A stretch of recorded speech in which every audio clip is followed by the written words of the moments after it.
어느 날 70대 남성이 쓰레기 처리 문제로 싸우다 폭행을 당했다며 이웃을 경찰에 신고했습니다. 한 택시 기사는 운행 도중 승객이 조수석 문을 갑자기 열어 사고가 날 뻔했다며 흥분해 경찰서를 찾았습니다. 그런데 이들의 신고는 모두 거짓이었습니다. 무고, 말 그대로 잘못 없는 사람이 처벌받도록 허위 사실을 신고하는 행위입니다. 하지만 이 무고죄, 단순한 거짓말로 끝나지 않습니다. 한 사람의 인생을 송두리째 흔들 수 있는 범죄입니다. 무고는 정말 큰 죄입니다.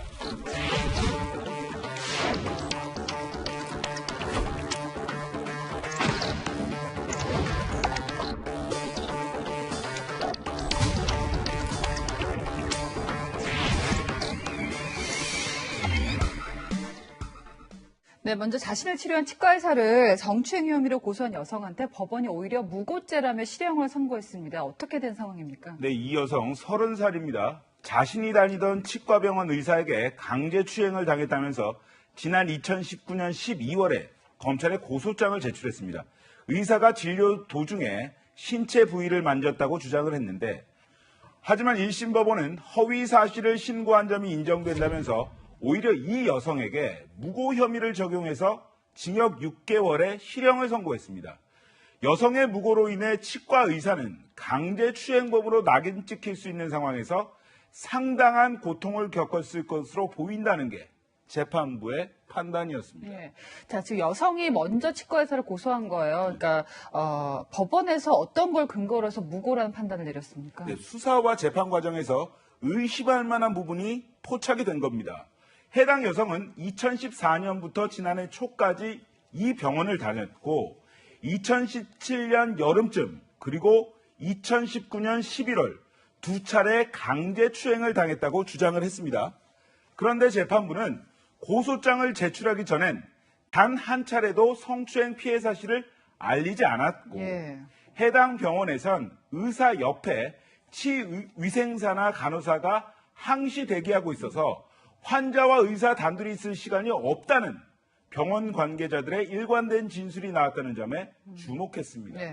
특히나 이 여성이 해당 의사 말고도 다른 의사들을 같은 혐의로 고소한 적이 있지만 모두 각 하나 혐의 없음 처분이 내려졌다는 사실도 고려된 것으로 알려졌습니다. 네, 재판부는 판결문을 통해서 병원비를 환불받기 위해 여성이 거짓 신고를 한 것으로 보인다, 이렇게 밝혔습니다. 이 이유가 더 기가 막힙니다. 환불을 받으려고 치과의사를 무고했다. 자, 실형이 선고됐다면요, 여성은 지금 구속된 상태인가요? 아닙니다. 법정 구속은 하지 않았습니다. 왜냐하면 2심과 3심이 남아있는 상황에서 방어권 보장을 위해서 불구속 재판을 받도록 한 겁니다.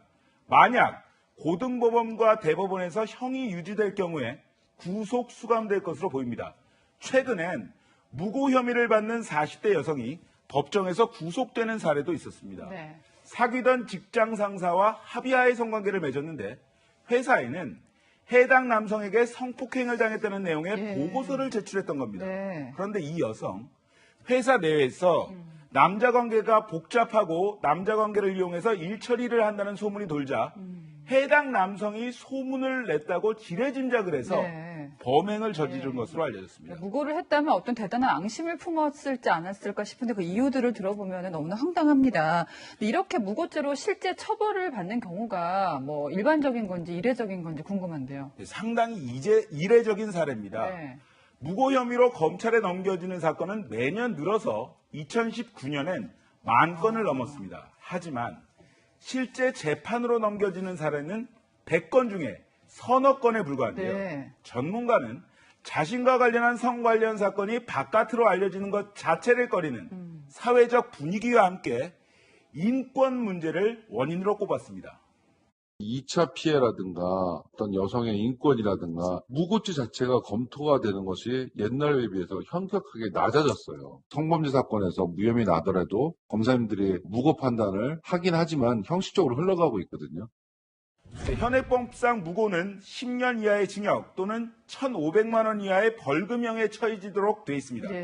다른 나라와 비교했을 때 법적 형량 자체는 낮지 않은 겁니다. 하지만 실제 처벌 수위는 턱없이 낮다는 지적이 나오는데 무고죄 특별법 제정을 촉구하는 청와대, 국민청원도 올라온 적이 있습니다. 무고죄를 특별법을 제정하거나 형량을 높이기보다는 억울한 사람이 가해자로 몰려서 처벌받지 않도록 악의적인 무고사범은 그에 상당하는 형을 받도록 수사를 잘하는 게 중요한 것 같습니다. 네, 아니면 말고시 고소를 줄이기 위해서라도 무고죄의 처벌 수위를 현실화해야 한다는 목소리가 나옵니다. 네. 한 사람의 인생을 망칠 수도 있기 때문에 처벌 수위가 좀 높아져야겠습니다. 사건을 보다 최석호 기자였습니다.